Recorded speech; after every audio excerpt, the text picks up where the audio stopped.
প্ৰথমে অখিল গগৈৰ স্থিতি স্পষ্ট কৰক এইটো নহয় বুলি, আৰু চৰকাৰেতো আইনীভাৱে মানে এই গোটেই যিটো ঘটনা ঘটিল এইটোতো চৰকাৰে নিশ্চয় ইয়াৰ ওপৰত ইতিমধ্যে চৰকাৰে ব্যৱস্থা গ্ৰহণ কৰা আৰম্ভ কৰিছে পৰ্যায়ক্ৰমে। কাৰণ আমাৰ মূল কথা হ'ল কি, আমি ভৱিষ্যতে যাতে এনেকুৱা বানৰ উপদ্ৰৱ নহয় সেইটোৰ প্ৰতিহত কৰিবলৈ বা সেইটো প্ৰতিৰোধ কৰিবলৈ বা ভৱিষ্যতৰ বানপানীৰ ক্ষেত্ৰত যিবিলাক ব্যৱস্থা ল'ব লাগে ইতিমধ্যে চৰকাৰে সেই বিষয়ত পৰ্যালোচনা আৰম্ভ কৰিছে। ক্ষেত্ৰভিত্তিক অনুসন্ধানো হ'ব আৰু সেই বিষয়ে নিৰ্দিষ্টভাৱে, কাৰণ 7খন ৰাজ্যৰ অকল এতিয়াতো আমি হৈছোঁ, অসমখন হৈছোঁ এটা মানে আমি পুখুৰীৰ দৰে। আমাৰ চাৰিওফালে ওখ ওখ ঠাইবোৰ আছে, অৰুণাচল আছে, নাগালেণ্ড আছে, মেঘালয় আছে। গতিকে গোটেই পানীটোৰ আমি বহন কৰিব লাগে, গোটেই হেঁচাটো পৰে অসমত আহি শেষত। গতিকে এতিয়া সেইকাৰণে মুখ্যমন্ত্ৰী ডাঙৰীয়াই কৈছে যে 7খন ৰাজ্যক আমি সমন্বিত এক প্ৰচেষ্টা হ'ব। বান বা যিকোনো প্ৰাকৃতিক দুৰ্যোগক আমি দুৰ্যোগক মোকাবিলা কৰাৰ কাৰণে 7খন ৰাজ্যৰ এক সমন্বিত প্ৰচেষ্টা গ্ৰহণ কৰা হ'ব। ভৱিষ্যতলৈ এই ধৰণৰ পৰিকল্পনা কৰা হৈছে।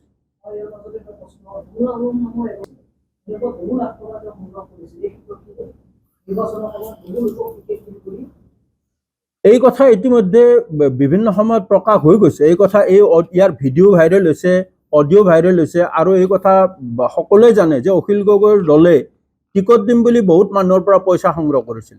আৰু আৰম্ভণিতে তেওঁ যে এই বুকিবিলাক দি আছিলে, আমি 126টাতে খেলিম, আমি 60টাত খেলিম, 80টাত খেলিম, সেই ধৰণে প্ৰাৰ্থী ঠিক কৰি লৈ ইতিমধ্যে ধনবোৰ সংগ্ৰহ কৰি লৈছিল।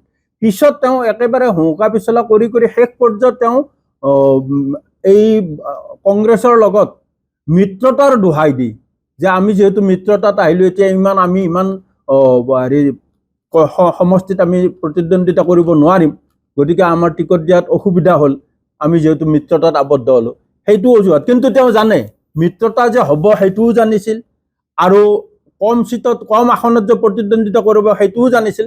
কিন্তু ধন সংগ্ৰহ কৰাৰ উদ্দেশ্যে তেওঁ আগতে উলিয়াই দিলে, আমি 80টা সমষ্টিত খেলিম, 60টাত খেলিম, 40টাত খেলিম, এই ধৰণৰ কমি আহি আছিল ফিগাৰবোৰ। কিন্তু সকলোবোৰ সমষ্টিত তেতিয়া মানুহৰ যিবিলাক প্ৰাৰ্থিত্ব প্ৰত্যাশী, সকলোবোৰ সমষ্টিতে তেওঁলোকে ক'লে যে আমাৰতো দলৰ পইচা নাই, গতিকে প্ৰাৰ্থিত্ব প্ৰত্যাশীসকলৰ পৰা ধনটো আহৰণ কৰি ল'লে। ধনটো আহৰণ কৰি লোৱাৰ পিছত কৈ দিলে আমাৰ উপায় নাই, আমি মিত্ৰতাত আহিলোঁ যেতিয়া, এতিয়া মিত্ৰতাৰ ধৰ্ম অনুযায়ী আমি একেবাৰে কম আসনতে খেলিব পাৰিম, বাকীবোৰ আসন আমি মিত্ৰ দলক এৰি দিবলগীয়া হ'ল। কিন্তু ধনটোতো সংগ্ৰহ হৈ গ'ল।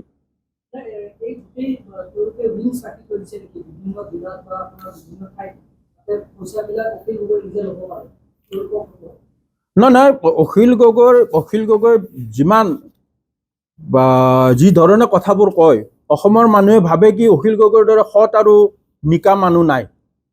কিন্তু লাহে লাহে এই কথাবোৰ ৰাইজৰ মানে হেৰিলৈ আহি আছে, ৰাইজে গম পোৱা হৈ গৈছে যে অখিল গগৈৰ এই গোটেই কাৰবাৰটো কি। গতিকে অখিল গগৈ এই ধৰণৰ ধন সংগ্ৰহ নহয়। এতিয়াতো আমি ভাবিছোঁ অসমত যদি আৰু কিবা, আমি নাজানো, তেওঁ সেই চিণ্ডিকেট বৰ বেছিকৈ কৈ থাকে। তেওঁ বেছিকৈ কৈ থাকে এইকাৰণে কৈ থাকে, তেওঁ চব জানে, তেওঁই চলায়, যেতিয়া তেওঁই চলে, চিণ্ডিকেট যিয়ে চলায় তেওঁ নাজানি কোনে জানিব।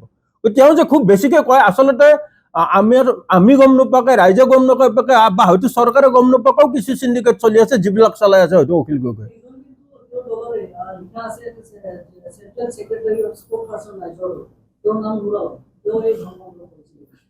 নহয়, এই অতি ভিতৰুৱা কথাবিলাকতো আমি নাজানো, কিন্তু ধন সংগ্ৰহ কৰাৰ সন্দৰ্ভত যিবিলাক কথা পোহৰলৈ আহিছে তাৰ পৰা আমি ধাৰণা কৰিছোঁ যে অখিল গগৈ ডাঙৰীয়াই এইটো পদ্ধতিৰে দল চলায় বা এইটো পদ্ধতিৰে ৰাইজক আগুৱা ভাৰে। সকলোকে স্বাগতম জনাইছোঁ আমাৰ আজিৰ এই সংবাদমেললৈকে। আজি আমাৰ ইতিমধ্যে আপোনালোকে গম পাইছে যে অসমৰ ছ'চিয়েল মিডিয়াত এটা বিষয় খুব সজোৰে চৰ্চা হৈ আছে। সেয়া হ'ল এটা অডিঅ' ক্লিপ ভাইৰেল হৈছে ৰাইজৰ দলৰ এগৰাকী নেতা অখিল গগৈৰ অতি ঘনিষ্ঠ আৰু তেওঁলোকৰ মুখপাত্ৰ মানস কোঁৱৰৰ। আৰু এই অডিঅ'টোৱে অখিল গগৈৰ আচল স্বৰূপটো পোহৰলৈ আনিছে। তাত সেই অডিঅ' ক্লিপটিত মানে দুগৰাকী কয়লা ব্যৱসায়ীৰ সৈতে মানস কোঁৱৰে কথা পাতিছে কয়লাৰ পইচাৰ লেনদেন লৈ, উষ্ম বাক বিতণ্ডা হৈছে আৰু টকাৰ আদান প্ৰদানৰ কথাবিলাক হৈছে। অৰ্থাৎ ইয়াৰ যোগেদি এটা কথা প্ৰতীয়মান হ'ল যে ৰাইজৰ দল অবৈধ কয়লা সিন্ডিকেটৰ লগত জড়িত, কাৰণ তেওঁ অখিল গগৈৰ অতি ঘনিষ্ঠ আৰু নাগালেণ্ড সীমান্তত যি কয়লাৰ অবৈধ ব্যৱসায় থকা বুলি, শিলৰ অবৈধ ব্যৱসায় চলি থকা বুলি অখিল গগৈ ডাঙৰীয়া সততে অভিযোগ উত্থাপন কৰি আহিছিলে। এতিয়া আমি ভাবিবলৈ বা অসমৰ ৰাইজে ভাবিবলৈ বাধ্য হৈছে যে আচলতে সেই সিন্ডিকেটৰ মূল নায়ক অখিল গগৈ নিজেই,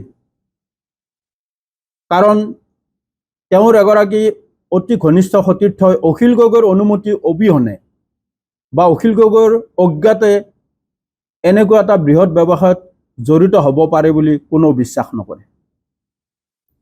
ইয়াত নিশ্চয় অখিল গগৈৰ অনুমতি আছে আৰু হয়তো অখিল গগৈৰ প্ৰত্যক্ষ পৃষ্ঠপোষকতাতেই এই অবৈধ কয়লাৰ সিন্ডিকেট চলি আছে। আপোনালোকে মন কৰিব, বিগত বিধানসভাৰ নিৰ্বাচনৰ সময়ত অখিল গগৈকে আমি সৰু দল, আমি আৰ্থিকভাৱে আমি সবল নহয়, কিন্তু বিগত বিধানসভাৰ নিৰ্বাচনত অখিল গগৈ যিটো হাৰত পইচা খৰচ কৰিছিল সেইটো দেখি যিবিলাক আৰ্থিকভাৱে সচ্ছল প্ৰাৰ্থী আছিল তেওঁলোকেও লাজ পাইছিল আৰু অসমৰ মানুহৰ মাজতো সেই সময়ত চৰ্চা হৈছিল যে অখিল গগৈৰ ইমান যে পইচা খৰচ কৰিছে এই ধনৰ উৎস কি। দৰাচলতে এই ধনৰ উৎস কি এতিয়া পোহৰলৈ আহিছে। এই অডিঅ' ক্লিপটোৱে প্ৰমাণ কৰিলে উৰহি গছৰ উৰ উলিওৱাত সকলোৱে এই কথা বুজি উঠাত সহায় কৰিলে যে ৰাইজৰ দল প্ৰত্যক্ষভাৱে সিন্ডিকেটত জড়িত। বিগত বানপানীৰ সময়ছোৱাত এইবাৰ শতিকাৰ বিধ্বংসী যিটো বান হ'ল, 4খন জিলাত যি ধৰণৰ ক্ষতি কৰিলে, সেই বানপানীৰ সময়তো অখিল গগৈ ডাঙৰীয়াই সজোৰে এটা দাবী উত্থাপন কৰিছিল যে এই বানৰ মূল কাৰণ হ'ল নাগালেণ্ডত হোৱা অবৈধ কয়লাৰ খনন আৰু অবৈধ কয়লাৰ সিন্ডিকেট আৰু শিলৰ সিন্ডিকেট। এতিয়া অখিল গগৈ নীৰৱ। আপোনালোকে জানে সাধাৰণতে অখিল গগৈ ডাঙৰীয়াই প্ৰতিটো কথাতে হকে বিহকে সংবাদ মাধ্যমৰ মুখামুখি হয় আৰু সংবাদ মাধ্যমৰ আগত লম্ফজম্ফ কৰি প্ৰতিটো বিষয়তে বক্তব্য ৰাখে। কিন্তু এই অডিঅ' ক্লিপটো ভাইৰেল হোৱাৰ পিছত অখিল গগৈ ডাঙৰীয়া সম্পূৰ্ণ নীৰৱতা অৱলম্বন কৰিছে। আমি অখিল গগৈ ডাঙৰীয়াক প্ৰত্যাহ্বান জনাইছোঁ যে তেখেতৰ যদি সততা আছে তেখেতে নৈতিক দায়িত্ব লৈ এই অডিঅ' ক্লিপত থকা তেওঁৰ দলৰ নেতাগৰাকীৰ এয়া কণ্ঠস্বৰ নহয় বুলি তেওঁ প্ৰত্যাহ্বান কৰক। দৰকাৰ হ'লে এইটো ফৰেনচিকলৈ পঠিয়াওক, কণ্ঠস্বৰ পৰীক্ষা হওক, তেতিয়াই আচল কথা ওলাই পৰিব। দৰাচলতে এতিয়া কথাটো এনেকুৱা হ'লগৈ, অখিল গগৈ ইমান সিন্ডিকেট বিৰোধী কথা কয়, কিন্তু এতিয়া দেখা গ'ল সৰিয়হৰ দুলিতেই মানে ভূত ওলাইছে। সেইকাৰণে আমি অখিল গগৈক আজি ৰাজ্যিক বিজেপিৰ তৰফৰ পৰা প্ৰত্যাহ্বান জনাইছোঁ। অখিল গগৈ ডাঙৰীয়াই নিজৰ স্থিতি স্পষ্ট কৰিব লাগে। তেওঁৰ দল বা তেওঁৰ দলৰ সহকৰ্মী যে এই অবৈধ কয়লাৰ ব্যৱসায়ত জড়িত নহয়, সেই কথা অসমৰ ৰাইজক বিশ্বাস সহকাৰে প্ৰত্যাহ্বান নিয়াব লাগে। সেইটো প্ৰত্যাহ্বান আমি অখিল গগৈক জনাইছোঁ। অখিল গগৈৰ ইতিমধ্যে জানে, অখিল গগৈ বিভিন্ন বিষয়ত মাত মাতে। আজিও কাজিৰঙাত আপোনালোকক খবৰ কৰিব, কাজিৰঙাত আজি এটা বৃহৎ সমদল হৈছে য'ত অখিল গগৈ বা গৌৰৱ গগৈ মুৰ্দাবাদ ধ্বনি দিছে। এই বিষয়ত হয়তো অহাকালি আমি আপোনালোকক সবিশেষ জনাম। কিন্তু আমাৰ আজিৰ মূল কথাটো হ'ল কি, আমি অখিল গগৈক প্ৰত্যাহ্বান জনাইছোঁ ৰাইজৰ দল সিন্ডিকেটত জড়িত নহয় বুলি, অখিল গগৈ সিন্ডিকেটত জড়িত নহয় বুলি, অখিল গগৈৰ সতীৰ্থ সিন্ডিকেটত জড়িত নহয় বুলি অখিল গগৈয়ে অসমৰ ৰাইজৰ ওচৰত প্ৰমাণ দিয়ক, অসমৰ ৰাইজক পতিয়ন নিয়ক।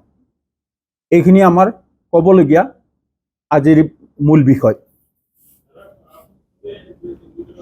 যিকোনো খবৰৰ বাবে যোগাযোগ কৰক 9181307221 আমাৰ এই নম্বৰত।